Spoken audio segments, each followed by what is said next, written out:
what I wanted to share about today is a pretty common thing that we run into, but it's going to be a little bit different. I want to share about it. I want to talk about being depressed. Okay, now I'm going to say something that's going to be a little bit challenging and sometimes in that, but it's not easier said than done either. And people talk about, oh, that's easier said than done, and it's easier said than done. I know some things are hard that we have to do. But let's talk about some depression today real quick, if we can. Let's talk about a different type. There's several different types of depression, and I'm not a psychologist, and I haven't been to school for this, but I'm over 65 years old, and I've lived a lot of life and been through a lot of things. And in all those things, I just want to share something that might challenge you, might help you just a little bit. That's the whole thing I want to do. I want to try to help just a little bit if I can. Let's talk about something. The first type of depression we run into really is depression by choice. Man, I hate to start off with the hardest one first, but let's talk about depression by choice. Sometimes the hard part that we have is that we can choose to be depressed. Well, why choose? Okay. Well, sometimes there's situations that are thrust upon us, there's circumstances that are thrown into our life that we have to make a choice. And it's hard when we have to make a choice. You know, the hard thing about us having to make a choice, and I know that I felt this many times in my life, the responsibility falls back on us. We have a responsibility at that point, whether to be depressed or not be depressed. Let's take, for example, I weigh 266.5 pounds, okay? It could vary to 267. I've weighed the same thing since 2018. I can swim 8 laps, I can walk a couple miles, I exercise, I can do all that. But, you know, that's just the way it is. Now, do I like a few cookies every once in a while? Yes.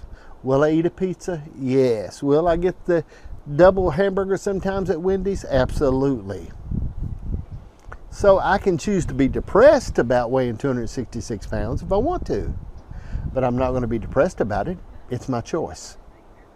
Now, could I weigh 150 pounds? I don't know if my bones probably weigh that much, but I could weigh probably 200 pounds. I could do that.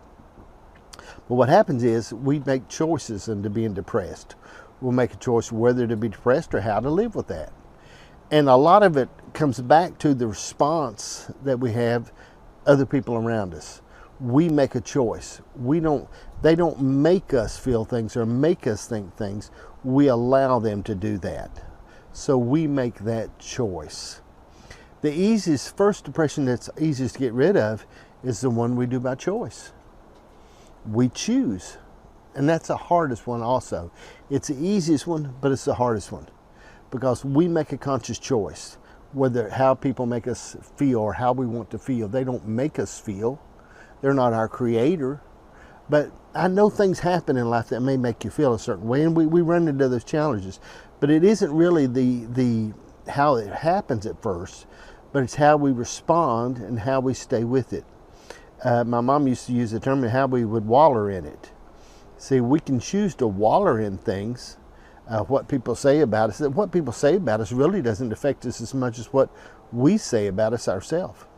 We make a choice by what we begin to say about ourselves and how we say we feel, we think, we want to do. We make that conscious choice. And that's the hardest part. It's the easiest one to change, but it's the hardest one sometimes because the responsibility falls on us. So when we talk about being depression, and we talk about depression in our life and depression coming against us, we have to acknowledge sometimes there's a choice. Okay?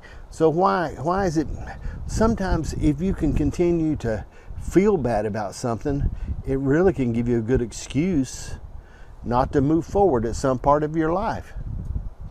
It can make you can begin to choose. You can use that sort. And this is hard. I know this is a little hard, and it's not an easy thing. It's not an easy topic, and it's not always a popular topic. Because anytime you talk about responsibility falling back on you and me, it doesn't make me feel better. And I know it doesn't make you just feel better. But in the long run, if you'll just hold on a few minutes, and you'll say, all right, I'm going to make a conscious choice. I'm going to choose not to be depressed about that. I'm going to choose to not let that spirit and that emotion grab me. This principle works, okay?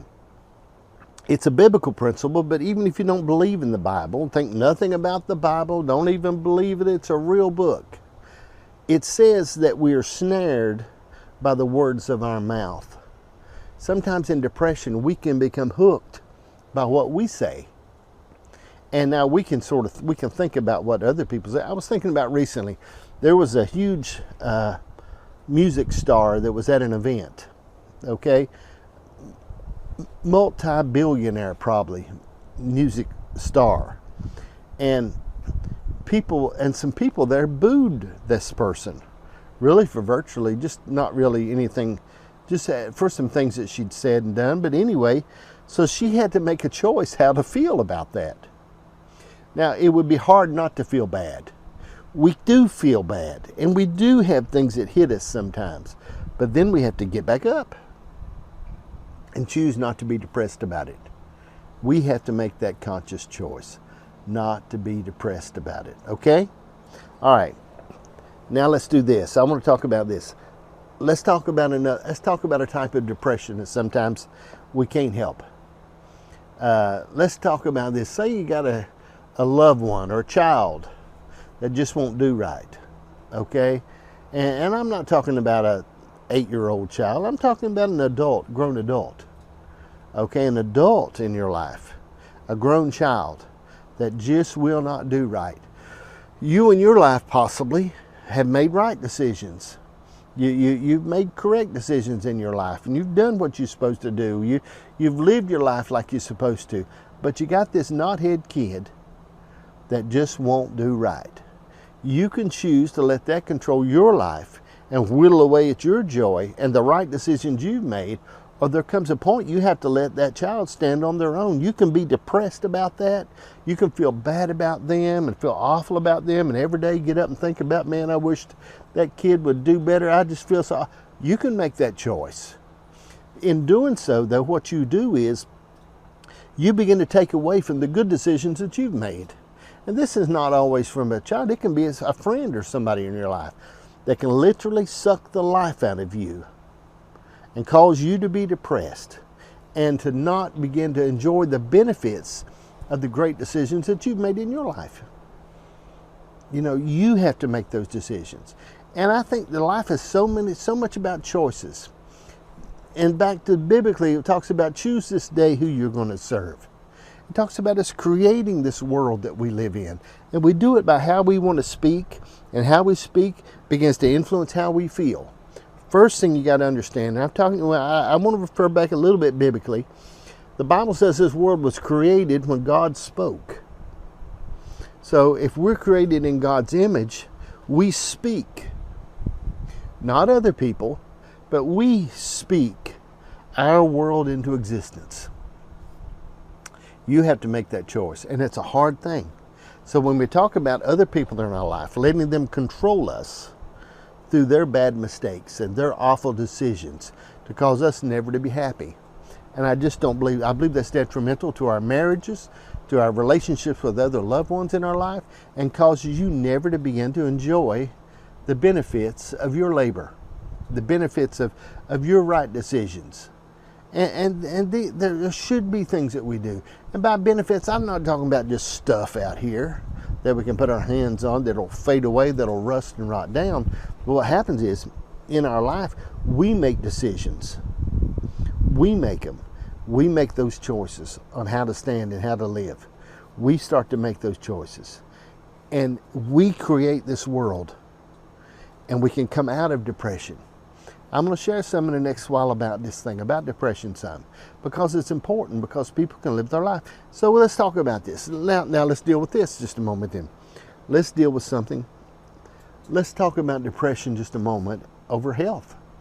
Sometimes we get sick, and it's easy just to be depressed over that. But let me tell you something. Let's deal with the first thing is, if you've got 2 arms and 2 legs, you shouldn't be depressed. There's people out there that have a hard time. Well, we shouldn't have to see people in worse shape than us in order to feel better about our lives and about us. We shouldn't have to do that. But if you're out there and you've got things you can get around and you can go, you don't have any, you should feel guilty about being depressed. If you can go and get around and do things, you know, I just come through a while back here. I had some pneumonia and some problems, and I was sick for a couple weeks, man. Felt awful about it. I kept pushing. Well, I'm over all those things now, and man, am I happy. Okay, I wasn't depressed, but I felt bad, and I couldn't remember feeling good. And sometimes you can go through depression in your life where you can't remember not being depressed. But you need to pick a day. Let's do this. Pick a day and say, today's the day. I'm just going to take today. Now, I can go back tomorrow to being upset and whiny and worry, but let me pick today and be happy. Let me pick today, and no matter what my situation looks like, no matter what it looks like around me, I'm going to be happy. I'm going to make a choice to consciously be happy. Just pick a day. Pick a day. Choose not to be depressed today. You can be released tomorrow to go back and do it the same old way. But pick one day and just see how it feels. I know these things are challenges. I know these things are pushes. I know they are. And it's good to say it's easier said than done. I understand all that. But I believe your life is worth it. And I believe you're worth it. You are worth it. You are. So don't let it drag you down. Don't let the enemy do that to you. Pick yourself up. Choose one day. Make this one day, just today, to say, I'm not going to be depressed. I'm going to, like the song says, don't worry, be happy. Thank you.